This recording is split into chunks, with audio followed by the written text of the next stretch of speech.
हमारे ऋषि मुनि त्रिकालदर्शी हैं। राम जी ने वनवास यात्रा में वाल्मीकि जी से कहा, तुम त्रिकालदर्शी मुनि नाथा, विश्व बदर जिम तुम रे हाथा। भविष्य दृष्टा हैं हमारे ऋषि मुनि।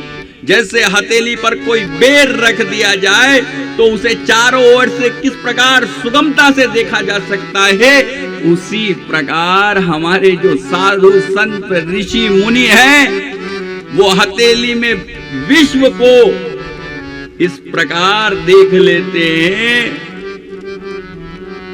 कि भविष्य में क्या होने वाला है, चाहे जिस प्रकार से सुगमता से उसका दर्शन कर लेते हैं।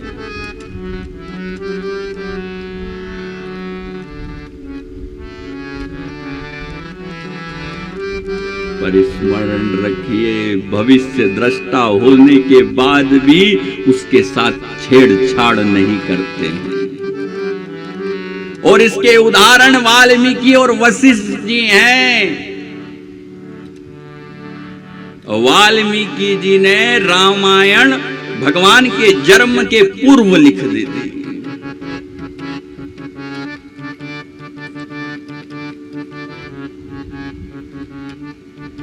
कि भगवान कब जन्म लेंगे, क्या करेंगे, कैसे करेंगे, ये सब पूर्व में लिख दिया था। उसी प्रकार जो ब्रह्मा करतार है वो हमारा भविष्य का दर्शन कर लेता है। कब हम जन्म लेंगे, कब हमारी मृत्यु होगी, हम क्या करेंगे, हम कैसे रहेंगे, केवल जो दर्शन करता है वो हमारे भाग्य में लिख देता है। अपनी ओर से उसमें कोई छेड़छाड़ नहीं करता है। जो कुछ होता है वो हमारे कर्म की प्रधानता से होता है। पूर्व जन्म में किए गए प्रारब्ध और वर्तमान जीवन में किया गया कर्म और ईश्वर कृपा, इन तीनों का मिलकर हमारा जीवन चलता है।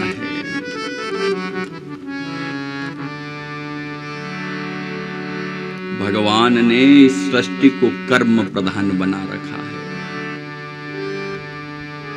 जो भी परिस्थिति निर्माण होती है वो हमारे कर्म के फल स्वरूप निर्माण होती है, वो चाहे सुख की हो या फिर दुख की हो।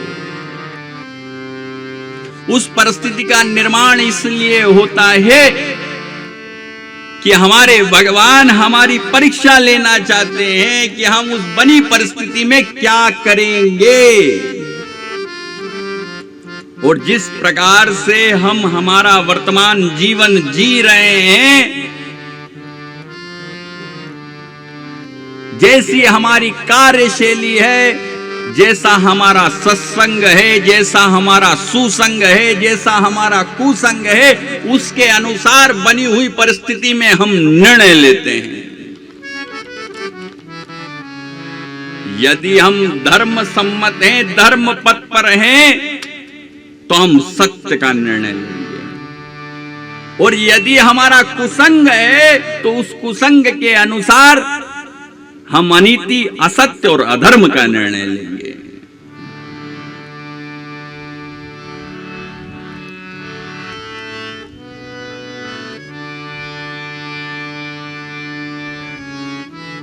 इस सृष्टि का कर्ता ईश्वर है, लेकिन केवल सृष्टि का कर्ता है, हमारे कर्म के कर्ता हम हैं, ईश्वर नहीं है।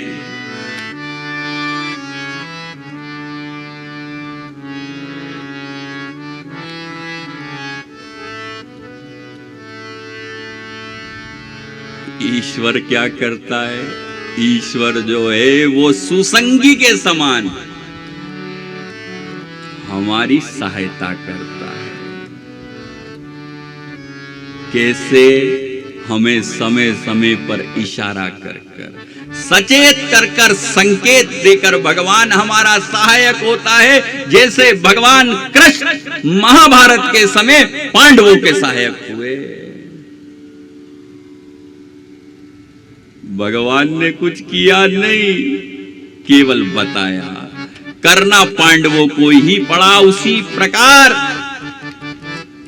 भगवान हमारे सहायक होंगे, लेकिन करता हम स्वयं हैं।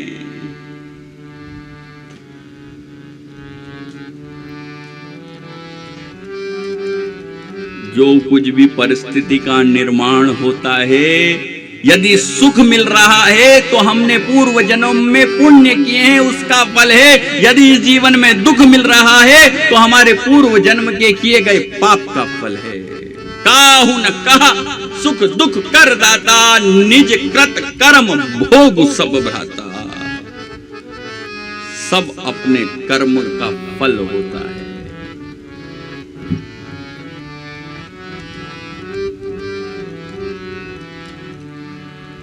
अटूट संपत्ति होना, अकूत संपत्ति होना, ये ईश्वर की कृपा का फल नहीं है। ईश्वर की कृपा का फल तो यह है कि जितना दिया है, जो परिस्थिति हमारे सामने है, यदि उसमें हमें संतोष और शांति है तो ये भगवान की विशेष कृपा का फल है। और यदि अकूत संपत्ति होने के बाद भी कोई दुखी है तो इस सृष्टि में उससे बड़ा कोई गरीब नहीं है। और यदि गरीब, उसकी जो परिस्थिति भगवान ने निर्माण की है और उसमें वो सुखी है, संतोषी है, शांत है, तो उससे बड़ा कोई अमीर नहीं है।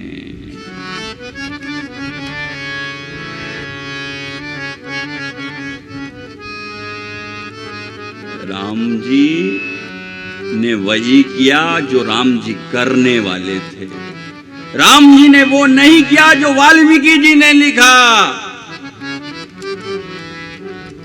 वाल्मीकि जी ने तो भविष्य दर्शन कर कर लिखा था। और कदाचित आपके कहने पर मान भी लिया जाए कि वाल्मीकि जी के कहने पर राम जी ने किया, तो फिर सोचिए राम जी का व्यक्तित्व कितना ऊंचा होगा कि शब्दशः पालन करके दिखला दिया। श्रेष्ठ अदाकार का खिताब किसको मिलता है? उसको मिलता है जो डायरेक्टर की रचना, उसकी जो मन की सोच है वो अपनी कला में करके दिखा दे। उसका लिखा अपनी अदाकारी में दिखा दे, उसे श्रेष्ठ कलाकार का खिताब मिलता है। तो से सोचिए राम जी तो फिर सर्वश्रेष्ठ हीरो हो गए कि जैसा लिखा वैसा चित्रण कर कर दिखला दिया।